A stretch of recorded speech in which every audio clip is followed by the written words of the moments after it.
Springtime is such a great time for reset, and even as we clean up our houses, it's also such a great time to clean up our finances. And in this video, I'm going to be talking about 5 ways to spring clean your finances so that you can get ready for the summer. Number 1, check your financial health. Financial health is so important because if we do not know about our financial health, it is hard to know whether we are improving or whether we're not improving. And it's also difficult if you don't know where you are. It's very hard to know where you're going. This is where you look at your finances. Now that January is gone, February and March, where maybe you were just trying to figure things out and now you're all settled. This is where you look at your finances and say, where am I? What is my whole financial outlook look like? Maybe this is where you take up all your finances and start calculating your net worth. And a lot of people think when they hear about net worth, they're thinking about, oh my goodness, I am not wealthy to be looking at my net worth. All of us have our net worth. It's only that most of us don't even know what our net worth is. It can either be positive or negative. And this is where you take all your assets, every single thing that you own, and then you take away, you minus the liabilities. What do I mean by the asset? Asset is anything. If you own your house, if you own your car, if you had to sell it today, how much would that cost? Or any other thing that you own. Do you have any stocks? Every single thing that you own minus all your liabilities.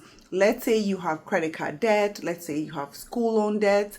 Anything that is not, that you don't own. So you take away that, and what is left, that is your net worth. And as I said, it can be positive or it can be negative. So it's very, very important to know, even as we spring clean, that we know where our financial health is. Number 2 is refreshing your financial goals. Most of us during the year in January, or maybe before January, let's say it was December, we all set financial goals at the beginning of the year. Maybe we said we wanted to save, we wanted to invest, we wanted to pay off debt. But sometimes when you're setting these goals, we're just setting sometimes these goals for the sake of setting them so that we can say that we have goals. But I feel like when it comes to like April, this is really such a great time to reassess and see, where are you? Were you making those hasty goals because you just needed to do it? If I say that I was going to save, how much have I saved and how is that going? I said I wanted to pay off debt, and maybe you didn't even say how much you wanted to pay. So look and see, how have you done the past 3 months? What did you pay off in January? What did you pay off in February? And what did you pay off in March? And I'm doing this it's middle April, and I'm sure you've already gotten your statements from end of March. So this is such a great time to even calculate and see, for the past 3 months, how much money have I saved? How much have I invested? How much debt have I paid off? Am I on goal to hit my financial goals? And if you're not, this is what I usually say. January is just another month. It doesn't have to mean that, oh, because you're not doing that well, or you didn't hit what you said in January, that you have to stop. Guess what? Your goals can be from April to April. And that's why, like, as I said, springtime is a great time to look back and see what you have done, because this is a fresh start. You can just even say for the next 12 months, and your 12 months can start here in April. So refresh those financial goals. Look what you have done. And if you haven't done much, it is not too late. It's still April. You still have time. Go back and revisit those goals and see where you can start. And it's never too late to start over again. Number 3, even as you spring clean your finances, it's time to trim that fat. And this is where you start looking and seeing, how is my budget looking? And what I mean by fat is that, are you using excess money, or do you have subscriptions that you're not using? Do you have things that you set up at the beginning of the year, and when you look back at in January, February, March, you had those subscriptions and you didn't even use? Maybe you signed up for a gym membership and you were so focused and you were like, this is the year that I'm going to start going to the gym. and maybe you haven't even stepped in the gym even once. So it's time to look at, those finances, trials that maybe you did a trial on something and you forgot that you had something that you tried for 14 days, and then you forget, and now they're just taking money out of your account and you don't even know. So this is such a great time also to look at your needs and versus wants. When you look at your budget, how is your budget going? Maybe you're doing your hair too much. Maybe you've been doing your nails too much. And don't get me wrong, there is nothing wrong with doing all those things. But I am just saying, look at the things that you say that you would do at the beginning of the year. And if there's anything that you need to cut or anything that is not serving you financially, it's time to cut it out and just be able to use that money to save. Sometimes we think like $10 here, $10 there is nothing, but they add up. And that's maybe could be your vacation money. The other thing that where you look at the fat is, are you overpaying for your health, for your car insurance?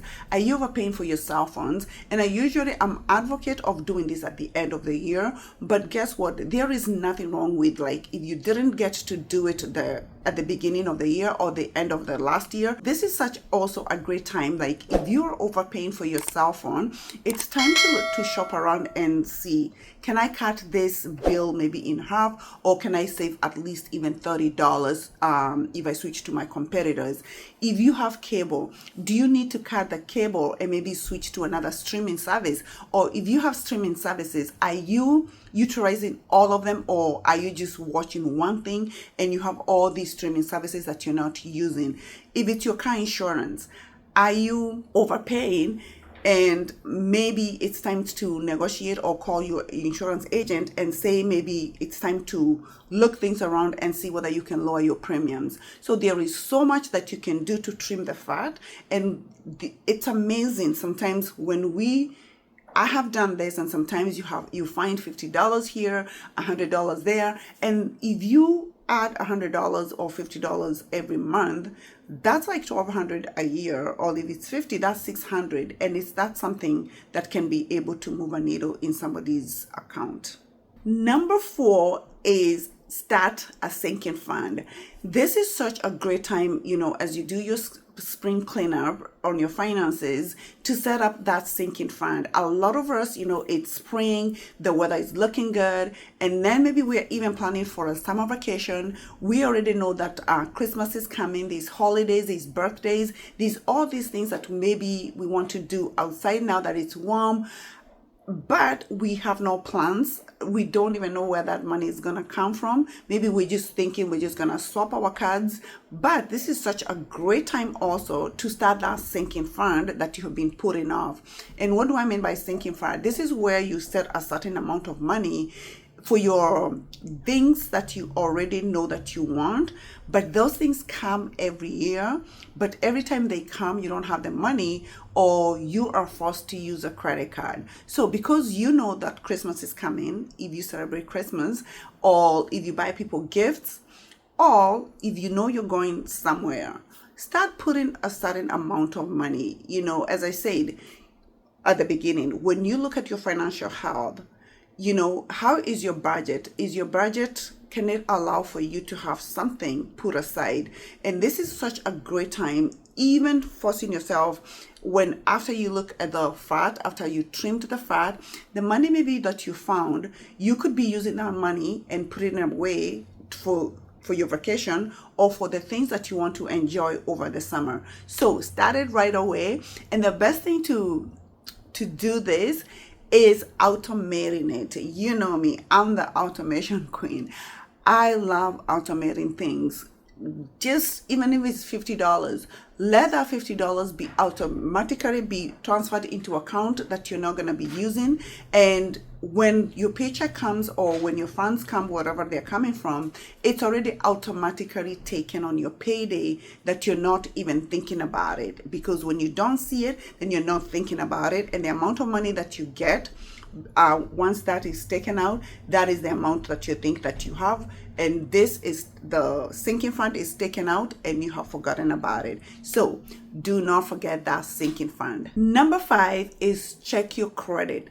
This is such a great hack to do at this time of the year, because maybe you were busy, you didn't do it at the beginning of the year, but it's always important to make sure that your credit is always on point, so that when you need it, you're not scrubbing or scraping to improve it when you need it, but it's always staying at the point. And what do I mean by that? This is where you look at your credit and just make sure there's no mistakes. This is where you want to make sure that, you're paying your bills on time, that your utilization on your credit is not above 30%, that let's say you have a credit card that's $1,000, make sure that it's not maxed out. Make sure that you're only using 300 out of the 1,000. So this is such a great time, and you can check your credit report. Actually, it used to be able to do it annually, but now you can check your credit report on annualcreditreport.com every week. They have changed that since COVID. It used to be only once a year, but now you can check your credit report every week. So there you go. So make sure that you're looking at your credit. As I said, always making sure that your credit is on point, so that when you need it, you're not struggling and trying to improve it when you need it, but you're always at the point. And this is such important, because when we have great credit, it's make sure that we don't get these high interest rates.